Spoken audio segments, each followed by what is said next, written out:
Welcome to Mainland Television Regional News. I'm Graham O'Brien, and today's bulletin: Nelson Publisher wins top award, Waimea Wine wins gold in the US, dinosaurs appear in Nelson, and much more.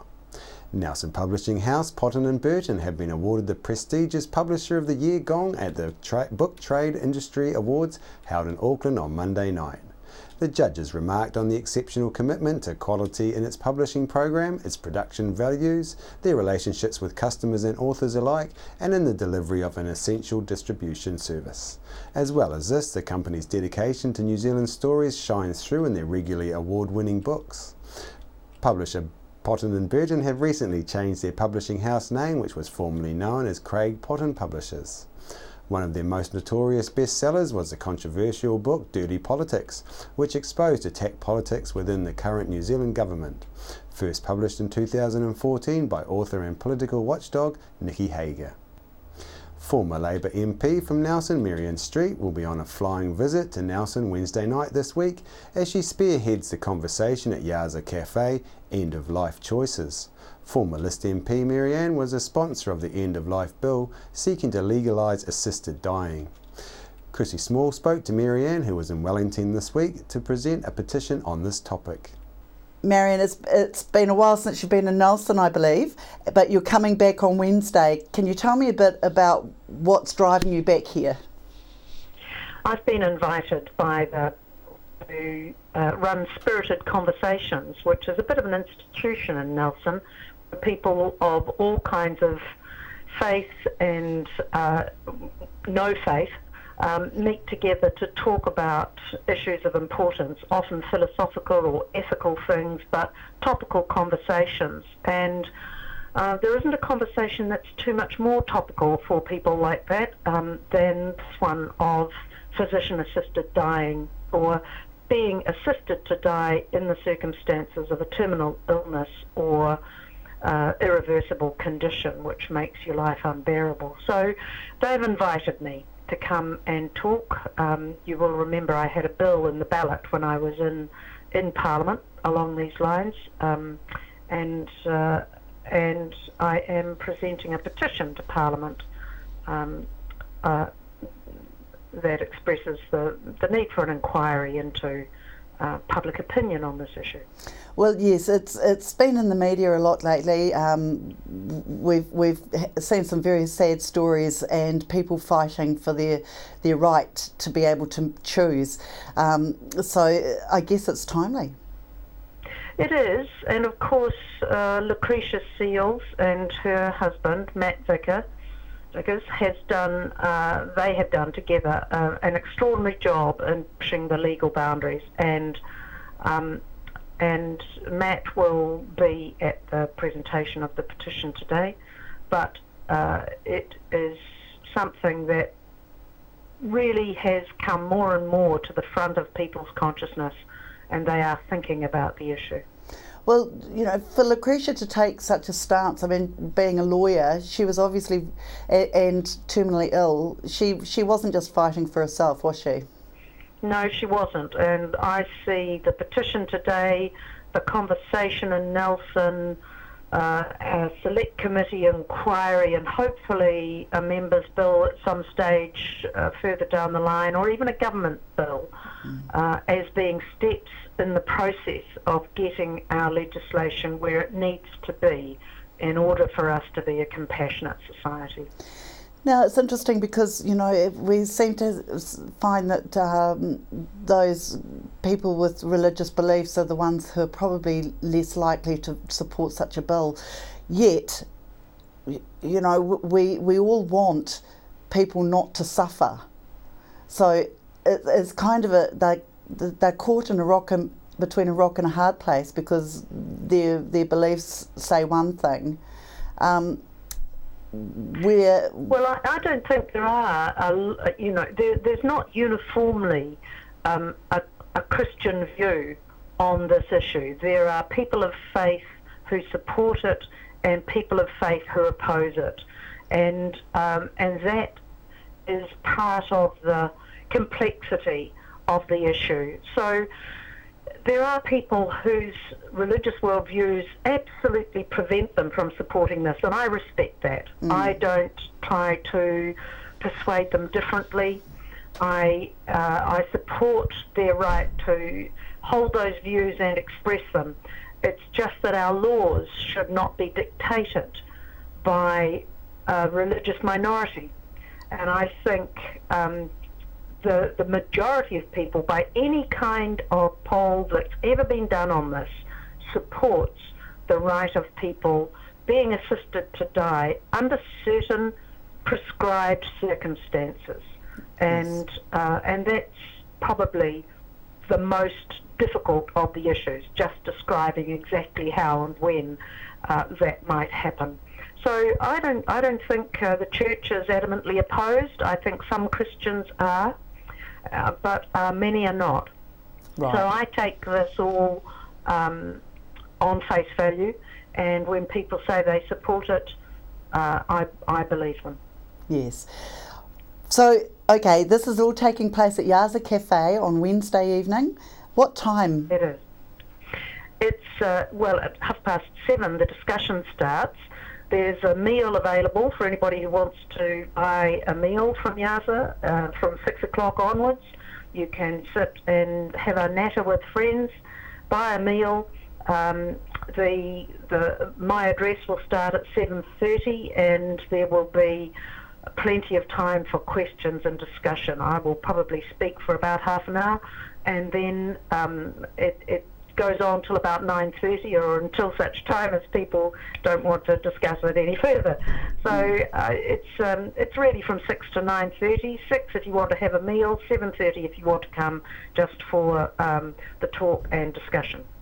Following the latest mayoral trip to China by Nelson Mayor and representatives from the Economic Development Agency, Nelson Marlborough Institute for Technology, Cawthron Institute and China Friendship Society, the council has issued a press release. Mayor Rees said that the purpose of the trip was to enhance social, economic and educational links with a significant focus on the business opportunities in the education and aquaculture sectors. Bill Finletter from the EDA went on to say that these mayoral-led visits are extremely important for Nelson and create an opportunity for local businesses to access the Chinese market.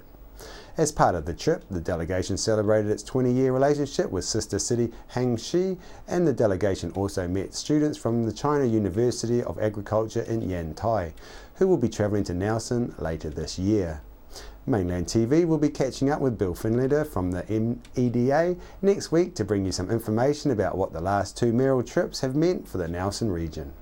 This week, Nelson marked 10 years of the Enviro School's journey with a celebration of the achievements of everyone involved. It kicked off at Auckland Point School on Monday afternoon with a po-footy followed by short speeches from Heidi Mardon, CEO of Toi Mata Foundation from Hamilton, Nelson Mayor Rachel Rees and MP for Nelson Nick Smith. We caught some of the speeches from the ceremony.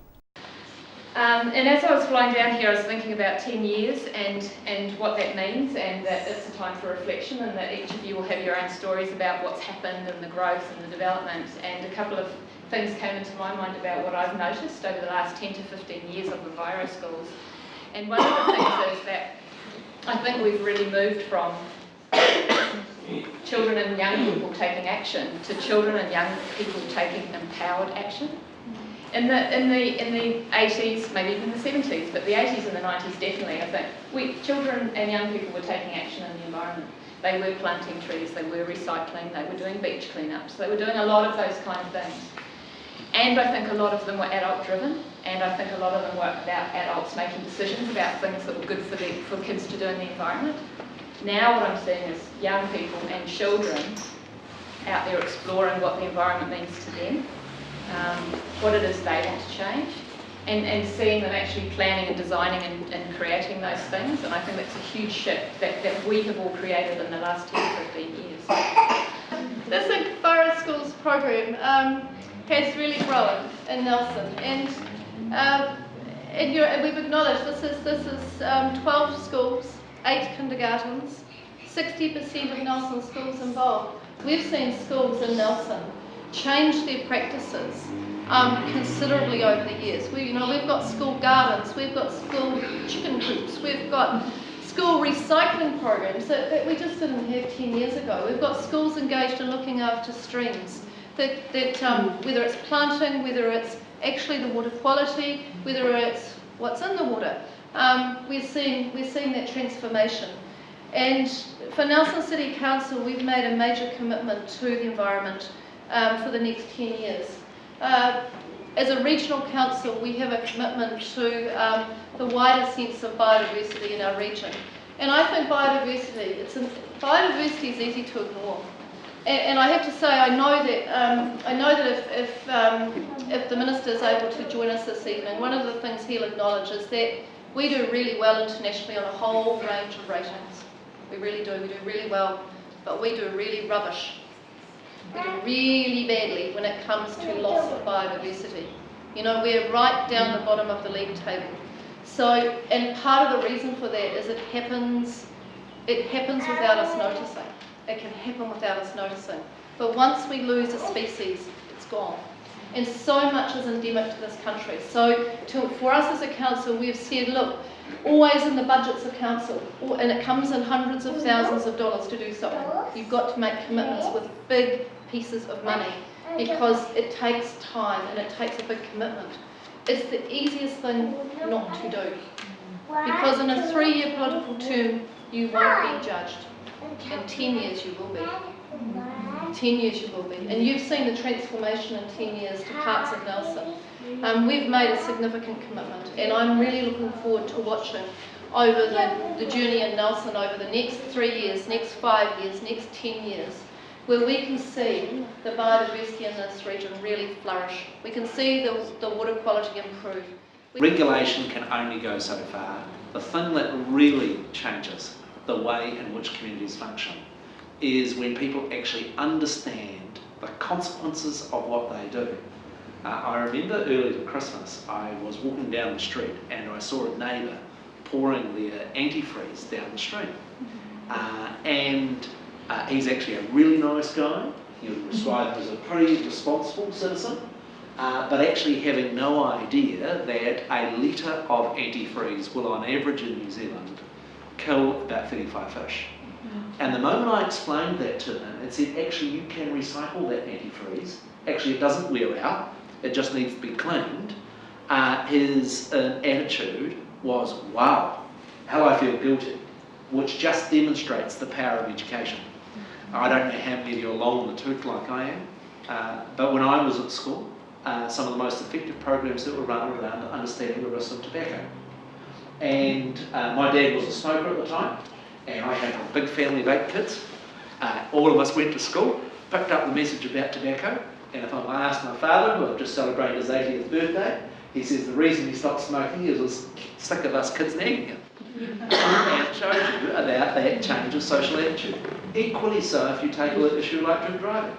Sorry, be honest, our generation was far worse at drink driving than today's young kids. Why? Because social attitudes have changed. And so the power of Enviro Schools is actually getting people to understand that each of the decisions they make about what they buy, decisions about how they transport, decisions around how they live their daily lives has an impact on the sort of environment that we're going to pass on to our children and grandchildren. And that's the real power of the program. Local winery Waimea Estate Wines have taken out gold in the San Francisco International Wine Awards, putting locally produced wines up with the best from around the world. The Waimea Sauvignon Gris 2014 and Waimea Classic Riesling 2014 earned 92 from 100 and 90 from 100 respectively, amongst the highest for their styles in the entire competition. Waimea's General Manager Ben Bolotho was delighted with the awards and said that often as gold medals are awarded, a wine is evolving, but usually running out of supply, so it bodes well that there are great stocks of these two wines early in their release. He said Nelson does so well with his aromatic styles, so this success reinforces that reputation at a time when Waimea Estate Wines are looking to build sales throughout their export markets, especially the US. The San Francisco International Wine Competition is the largest, most influential international wine competition to be held in America. And finally, back in time, in 2009 to be exact, a discovery was made in the Abel Tasman National Park by the GNS science geologist Dr. Greg Brown, who found evidence that our region played host to dinosaurs. And now in the Nelson Provincial Museum you can see firsthand the footprints of these giants that walked our land. Dinosaur Footprints is a story of discovery and features 3 footprints discovered in the late Cretaceous coastal sandstone rocks in northwest Nelson. They are the first dinosaur footprints ever found in New Zealand and the first evidence of dinosaurs found in the South Island. And we leave you with Dr. Greg Brown talking about his discovery in the Abel Tasman around that time.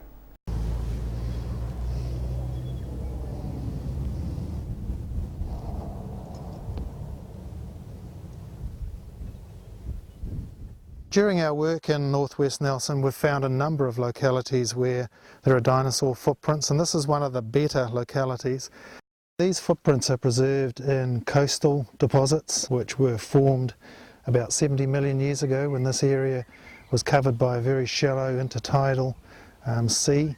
What we have here are lighter coloured sands with darker coloured muds, and these signify when the tide came in and out. The preservation of these footprints is quite special. The tide basically came in and preserved quite delicate structures. We can see in some of these footprints the direction in which the dinosaurs were walking. We can tell which was the heel and which was the toe portion. And we can also tell something about how soft, consolidated the sediment was, how fast the animals were moving, and how big the animals were. This is one of the localities where we have the dinosaur footprints preserved, and they were walking across this intertidal platform area, and you can see some of the delicate structures where the currents were moving across this beach environment. In this example we can see a clear heel and a toe, so the animal came through and the strike of the heel and the toe lifted off there. We can identify which way they move from just very low angle fractures at the toe end of the footprint. So as it lifted off the surface, it left little blocks of sand or mud. In this example we can see that this was the heel and this was the toe, that the foot landed and lifted off, and we can see these low angle fractures. Here we've got a vertical slice through the rock and a dinosaur footprint preserved in cross section. So this is one side of it and that's the other side over there. This one you can see the very sharp margin to the dinosaur footprint. So here's one margin and here's the other margin over here. This find is quite unique. It's the first time that dinosaur footprints have been found in New Zealand, and it's also the first time that dinosaur remains or evidence for dinosaurs has been found in the South Island. And it's absolutely amazing that they are here in the first place, because an intertidal environment is somewhere that structures get destroyed very quickly by wind or by tides, by currents, by waves. So the preservation, or the chance for preservation, is very slender. So 70 million years ago, when the dinosaurs were living in this part of the South Island, the vegetation that these sauropods were eating was probably not too different from what we have in the modern day New Zealand forest. And probably, as far as we can determine from the pollens, the temperatures were not too different from what they are today in this part of the South Island. So these dinosaurs were feeding off that vegetation and roaming around these coastal areas and foraging for new, better feeding areas.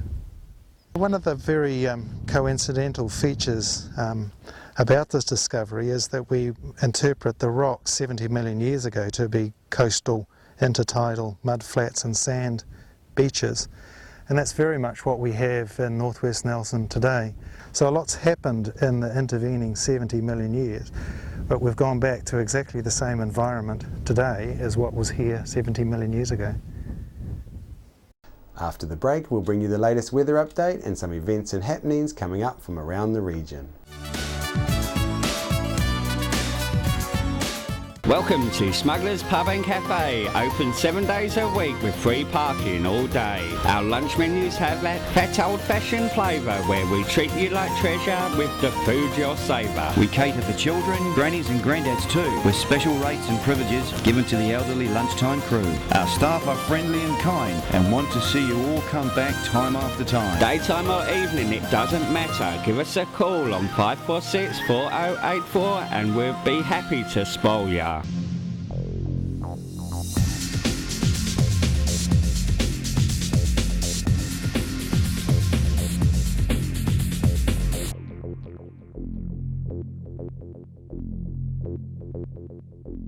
I'm Francis from Nelson Auto Glass. We repair all auto glass, stone chips, windscreen replacements, scratch removal. If you have an auto glass issue, our team will sort it. Nelson Auto Glass Specialists, 84 Vanguard Street, Nelson.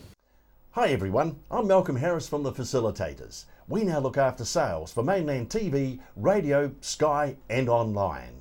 New Zealand On Air's latest Colmar Brunton survey confirms mainland's large multimedia audience. If you're in business or want to put a message out to everyone in the Nelson Tasman region, plus nationwide on Sky or worldwide online, please give me a call or see our website at www.mainlandtv.nz. We're the team at JCar, right here in Nelson, 120 Hardy Street. Our shop is full of electronic items, including security alarm systems, electronic components, solar and power, electronics, toys,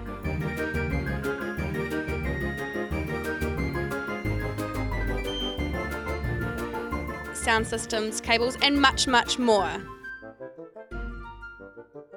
JCar. 120 Hardy Street, Nelson. World War I was a defining period in our history, impacting greatly on the lives of people from the Nelson province. Memories of the First World War is an exhibition which will be displayed in a number of regional venues and is currently on at the Nelson Provincial Museum.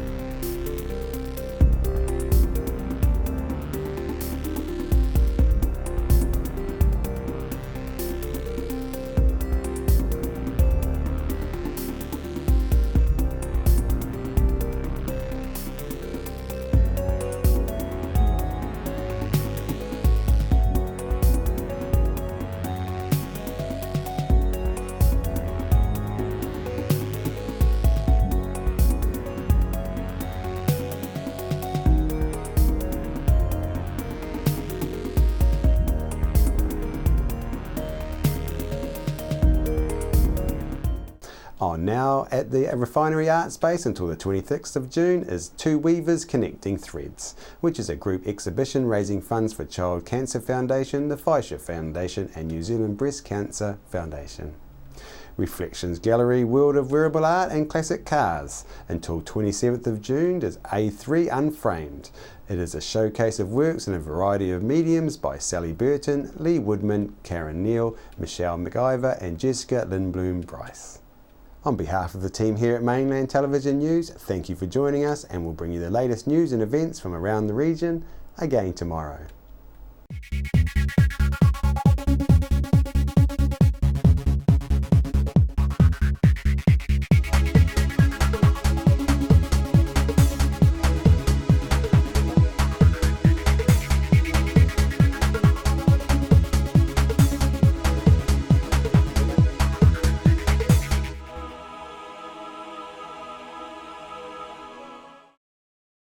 Supporting local content so you can see more of New Zealand On Air. Hi there, this is Paul Ego from the 2 Degrees Comedy Convoy and you are watching Mainland TV, unless you're on an island out in the Sounds, in which case you're probably just watching some rocks and a seagull defecating on a raft.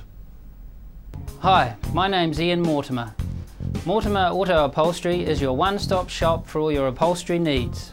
We do car and boat interiors, boat canopies, ute tonneau covers, canvas and PVC fabrication. Call in and see us in Oxford Mews, 72 Oxford Street, Richmond. Are you looking for a scooter, walker, wheelchair, baby seats or pushchairs? Then come in and see the Nelson Region Specialist at Mobility for You, 269 Queen Street, Richmond, opposite the library. We have a huge selection of scooters, walkers, wheelchairs and accessories, along with a free booklet guide. We also provide a breakdown service if you ever get a puncture or a flat battery. We have fully equipped service vans to rescue you. Hi, I'm Robin Jordan and I invite you to call in and see the friendly team at Mobility for You, 269 Queen Street, Richmond, opposite the library. Why would you want to pay as much as $1,000 for a single bed mattress when you can buy a high quality locally made mattress like this for as little as $220? And a queen size mattress could cost you in excess of $3,000, but at Nelson Beds you could have a mattress like this as low as $425. So why would you go out and spend a fortune on your child's bedroom when you can come to Nelson Beds and buy a complete single mattress and base set, a 7-drawer Scotch chest, a headboard and a 3-drawer bedside cabinet for as little as $979? So call and discuss our custom manufacturing options and local after sales service at Nelson Beds, Nelson's only bedding manufacturer. I'm Francis from Nelson Auto Glass. We repair all auto glass, stone chips, windscreen replacements, scratch removal. If you have an auto glass issue, our team will sort it. Nelson Auto Glass Specialist, 84 Vanguard Street, Nelson.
Why would you want to pay as much as $1,000 for a single bed mattress when you can buy a high quality locally made mattress like this for as little as $220? And a queen size mattress could cost you in excess of $3,000, but at Nelson Beds you could have a mattress like this as low as $425. So why would you go out and spend a fortune on your child's bedroom when you can come to Nelson Beds and buy a complete single mattress and base set, a 7-drawer Scotch chest, a headboard and a 3-drawer bedside cabinet for as little as $979? So call and discuss our custom manufacturing options and local after sales service at Nelson Beds, Nelson's only bedding manufacturer.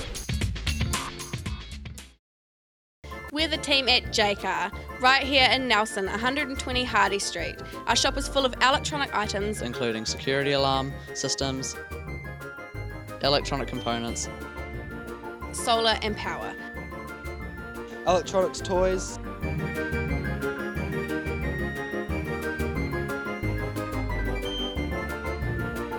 Sound systems, cables, and much, much more. Jacob. 120 Hardy Street, Nelson.